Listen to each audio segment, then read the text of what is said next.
Welcome back to First Things First. Coach Mangini is back here and hanging out with us for a while. All the way across. Air five. Woo!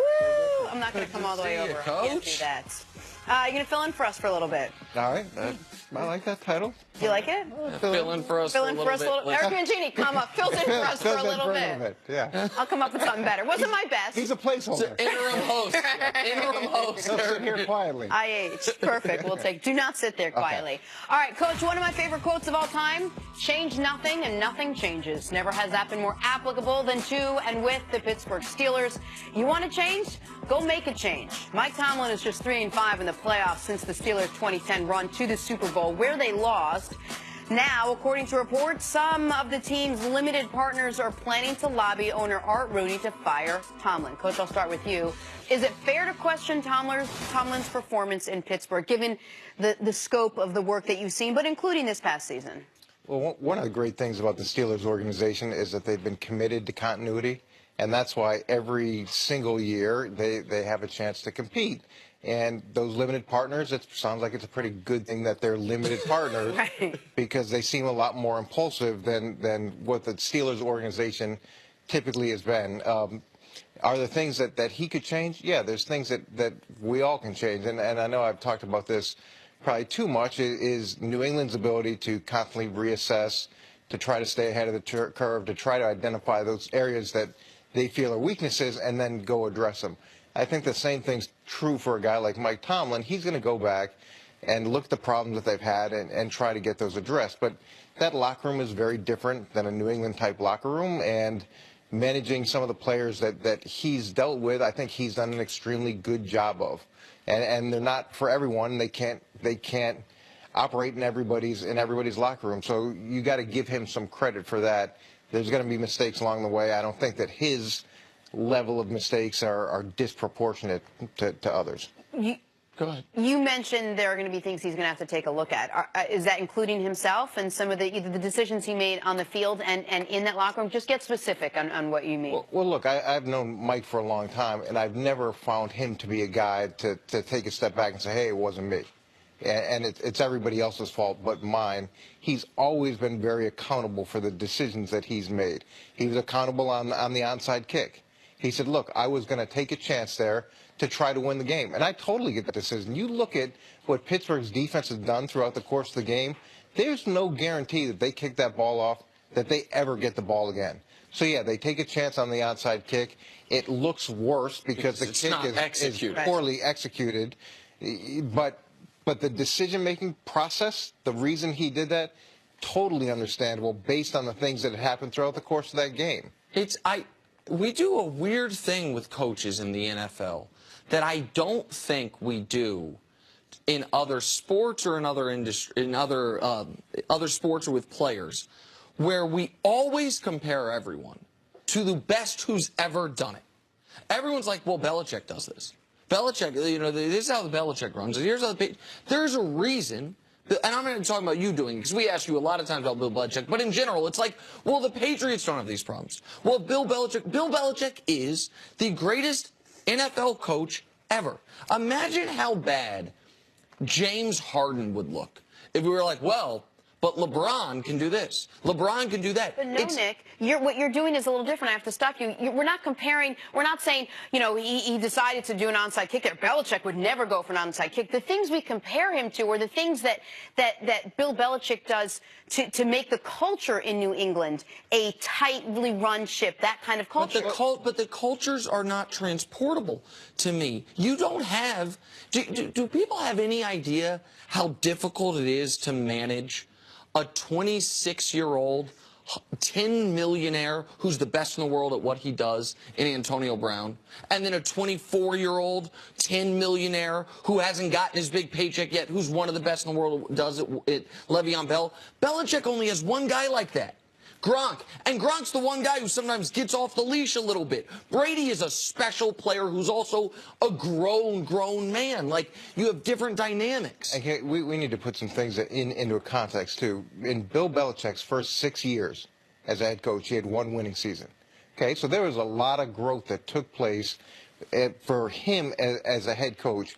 And when we were first in New England, when he first got that job, They wanted to run us out of town. I remember going up there and this is the worst decision in the world. How could you ever bring this guy in? And even the first part of that next season, it was the same thing. Now, he does consistently self-evaluate and try to improve and make really good situational decisions.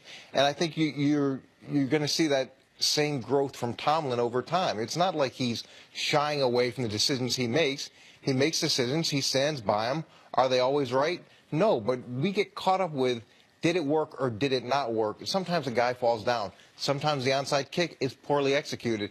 Sometimes things happen. So the decision isn't necessarily flawed. The execution is. And sometimes we don't think about what went right. This team was 3-2. And in the first month of the season, it had a quarterback openly discuss retirement. It had the biggest anthem controversy of any team in the league. The only team with an active a service member on the team do that. You had Big Ben be united with what Tomlin said, and then during the week publicly say, I actually wanted to go out there. You have a quarterback on that team in Big Ben who draws more unnecessary distractions than any star quarterback in the league with his commentary, and they went 13-3. We don't ever think about, well, wait, would another coach who maybe would execute the 2-minute drill better have that team at 8-8 because the team totally breaks apart at the seams? He's never had a losing season. Never. Been there 11 years. They've been to the playoffs 8 times. Remember the decision that Bill made against the Colts where he went for it on 4th down and didn't make it, and everybody was killing him for that? Now he had a lot of credit built up for decisions that he had made, so that one didn't work, and this avalanche of criticism came down on him. Instead of people saying, okay, well, I understand why he made that decision, it didn't work. It must have been bad. And to me, that's the prisoner of the moment mentality. Go ahead, Jenna. No, I still feel that we're not, and I want to go back to the point I made before. Like, I don't think we're comparing Mike Tomlin's coaching abilities to Belichick's coaching abilities or any coach's coaching abilities. If you took the team that the Steelers had this year on offense and on defense, and you brought another coach in, how much different do you think that record would be? I don't know if they might have broken apart before Halloween. Okay, so that's fair. So that was Mike Tomlin keeping them together. And to me, that's what the assessment has to be on a head coach. When you look at it, you got to say, okay, has he overachieved or underachieved with the talent that he has, or is he at the level that he's supposed to be at?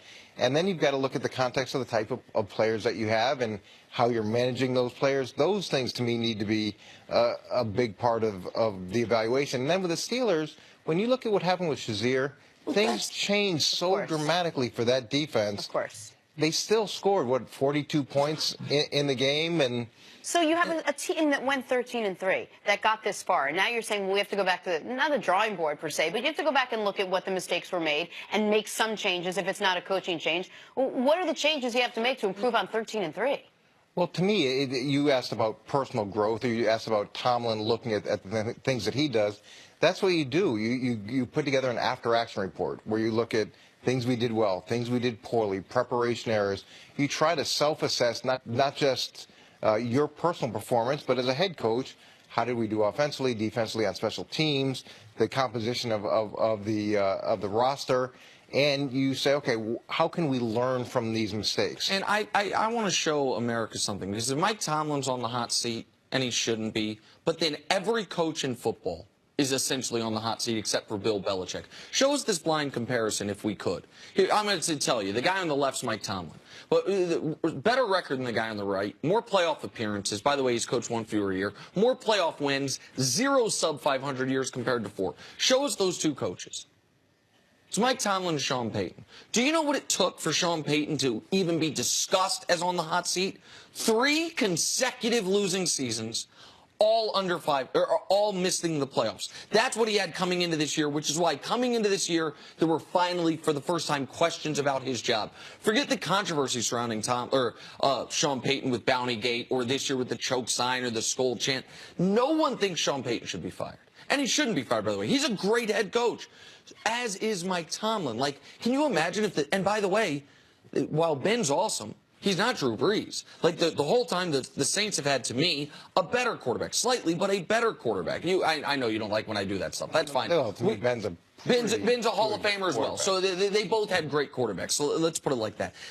If Tomlin had 3 consecutive losing seasons, like, he's run out on a rail. So there are not to me, there's not 5 coaches in the world at pro football better than Mike Tomlin doing it right now. You and I talked about this once off the air, that if you just took an average, like just replacement level head coach, but said, you know what, you get 10 years to do, install your system, the whole thing, how good, like, what level that coach would reach, like the consistency and continuity value. It just, but one place it is in Pittsburgh, right? And it's super valuable to have that there.